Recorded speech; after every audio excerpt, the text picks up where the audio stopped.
It's number 4 on Alicia Weeks Keys 2. Wow. What order are we talking here? You know it. This one's called Diary, featuring Toni, Tone. Nee. Okay, and then Jermaine Paul. I don't think I know Yes. either of those artists, but I'm excited to see.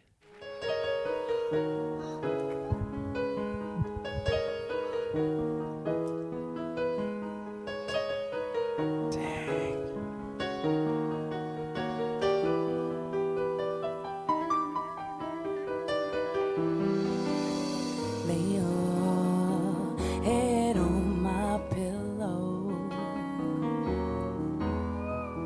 Here you can be yourself.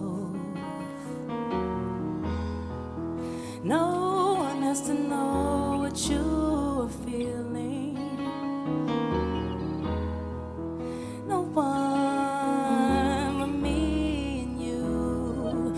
Ooh, I won't tell your secrets. Your secrets are safe with me. I will keep your secrets.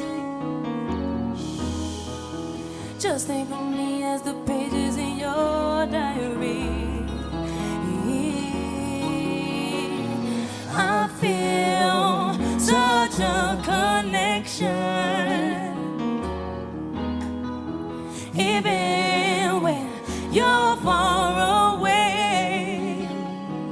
Yeah. Ooh, baby, if there's anything that you fear, anything, call 489-4608 and I'll be here. Yeah. I won't tell your secrets. Your secrets are safe with me. Safe with me. I will keep your secrets. Yes, I will. Just think of me as the pages in your diary. Yeah.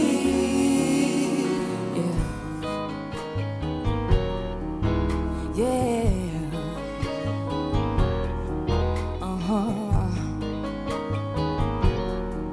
Yeah, you know what? And only we know what is talked about. Alicia Keys is just lovely. I know. Great My voice, goodness. incredible piano player. Doing it at the same time, And too. what a feeling this song has. Yeah, I love these chords. I love that piano lick.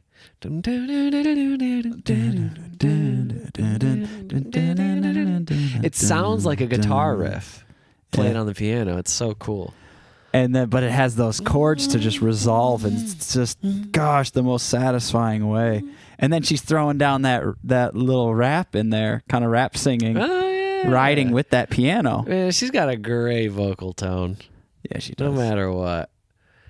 And I love these shots of South Africa, apparently. Yeah, that's cool.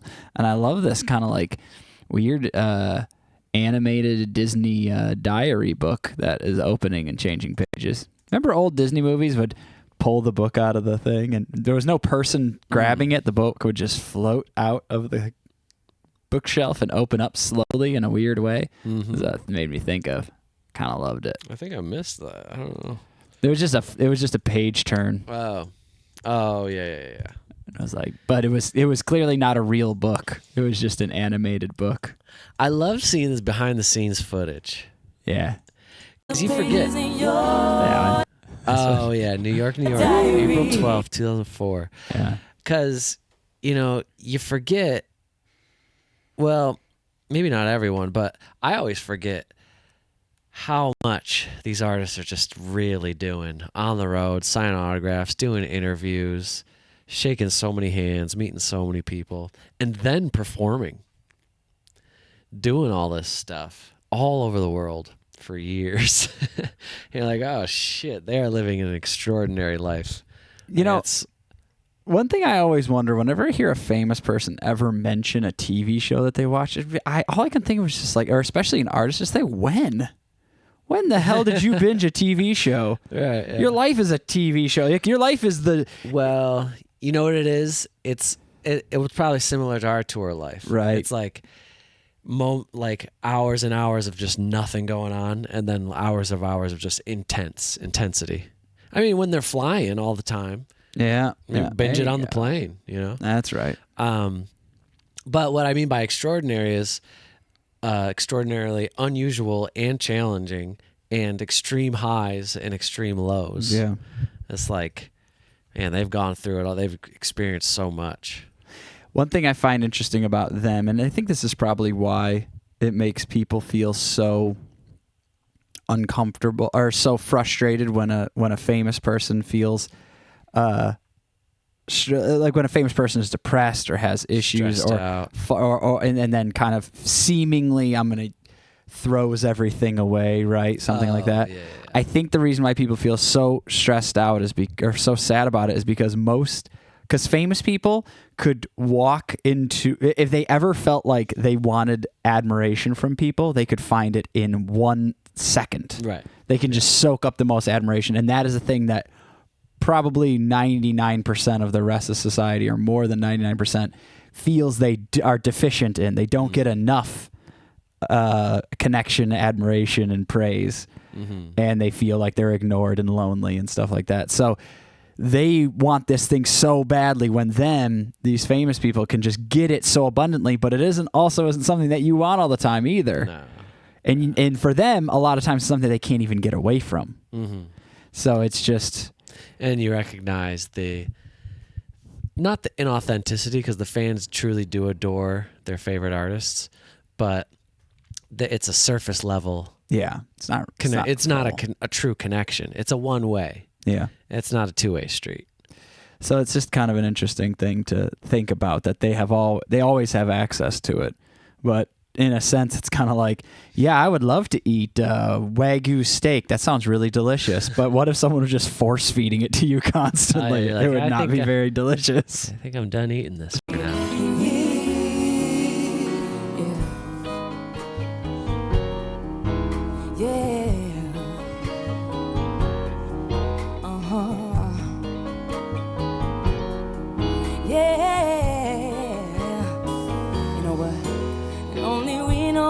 Talked about, baby boy. I don't know how you can be driving me so crazy, boy. And baby, when you're in town, why don't you come around, boy? I'll be the loyalty you need, you can trust me, boy.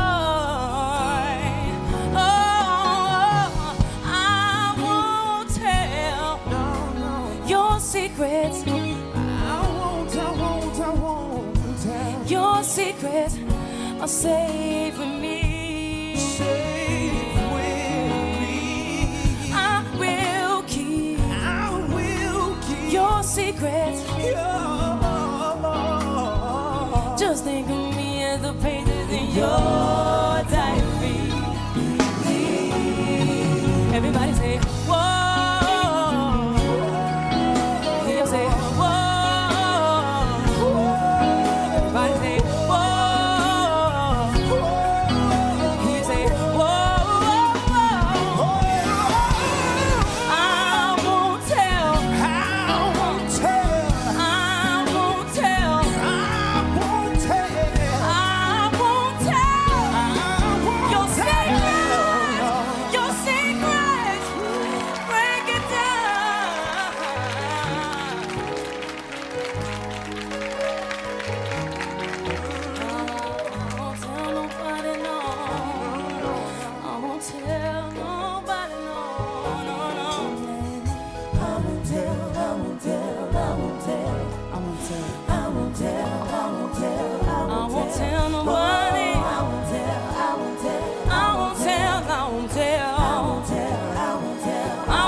Oh, wow.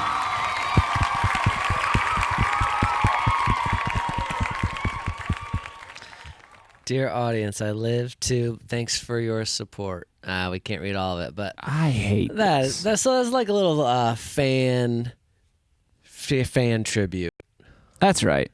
and I like that. That's very sweet. Cause yeah, without the fans, you ain't got no career. The only difference between a musician who is successful and a musician who's not successful is the amount of fans they have. Yes. You know? I wonder what, well, Mike, what about personal success? You could just be really proud of your music. Absolutely. But when it comes to financial and being famous and awesome, yes, you're correct. I love watching her sing and play piano because when her hands aren't in the shot, you forget that she's just ripping it, tearing up the keys. Yeah. Because it's almost like, well, it's complete independence.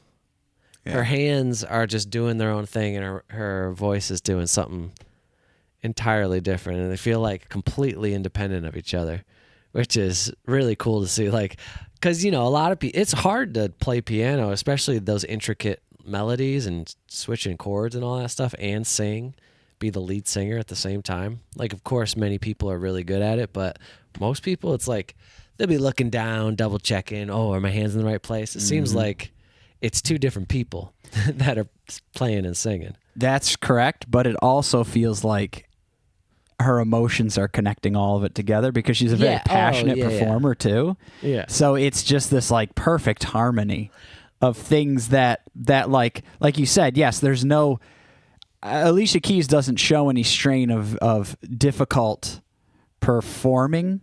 Like when she's performing, at ease, nothing. it seems. Yes, she's at ease, but it doesn't mean she's not straining in a sense that she's showing her emotion, because she does actually get kind of raw with her voice and stuff like that. She's not just like perfectly clean all the time and stuff like that. She has like a rougher voice, and she sings and fluctuates in emotion in that way. It's not like she sings and it just shows nothing.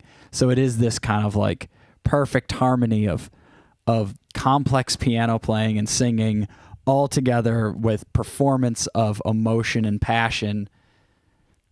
But when you hear, like, I know what you mean, but when you hear just that piano playing, you're like, oh man, she's really just like slapping that down at the same time. Like, I'd be staring at my hands the whole time. Of course, I'm not Alicia Keys, but like the facial expression and the facial performance that she gives is that she's just singing. But then you're like, oh no, but both of her hands are playing piano right now. yeah, the she's entire probably time. doing stuff with her feet too. And it's not straightforward like elementary stuff. It's like complicated piano work. Like, it'd be hard enough for me to just play that piano part. Yeah. And I'm not a great piano player, but still, it takes an immense amount of skill to do what she's doing. Playing the rhythm of playing the rhythm, especially at that speed, I would say, playing the rhythm with the chords on the left hand and then the lead with the right hand at that speed, you're already handling two jobs. Mm-hmm. And then to throw in passionate singing, that's going to be at a different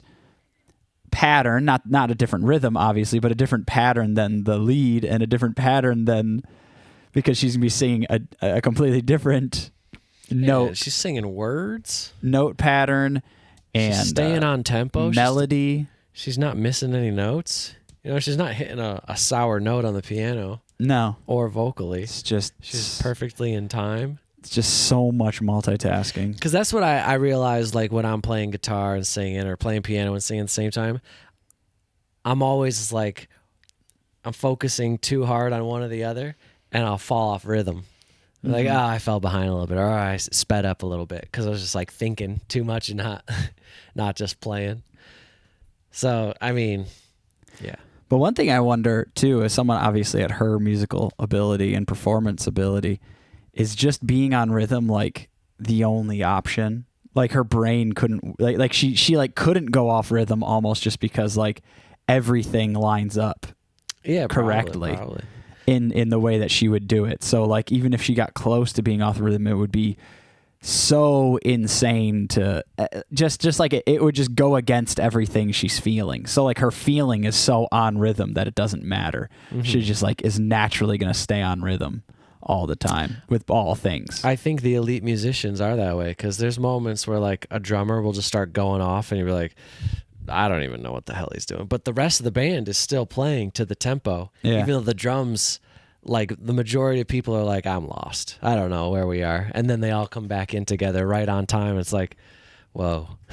It's like they don't need that. They don't need it. Like the metronome is just in there. It's like their heart starts beating at the same beat as the song. They're just, they're locked in some way or another. Anyway. It's like they're just running. And they're just running. Like they're just running. You don't just start like shuffling your feet for no reason when you're running, or get confused about. Wait, do I move this foot forward? Wait. This one. Wait. It's left, right, or is it right? Left? Yeah, like it's just a rhythm. Yeah, they're just gone. It's pretty cool. A lot of that is innate. Like people will they're born with great rhythm. Other people are born with okay rhythm, and then they learn. Yeah, because you can work at it. You can get better at anything. You can, but can you get great at anything? Nah. I think you need a little edge, a little bit of a innate kick.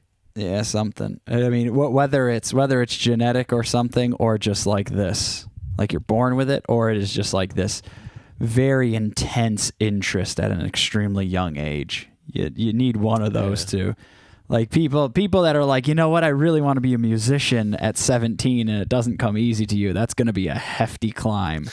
Like you've already developed a lot. You can try really hard though. You can. Good. You can try really hard, but you know what? Sometimes I even say this. I think that work ethic for a certain thing, like the passion for a certain thing, that almost feels like something that's predetermined.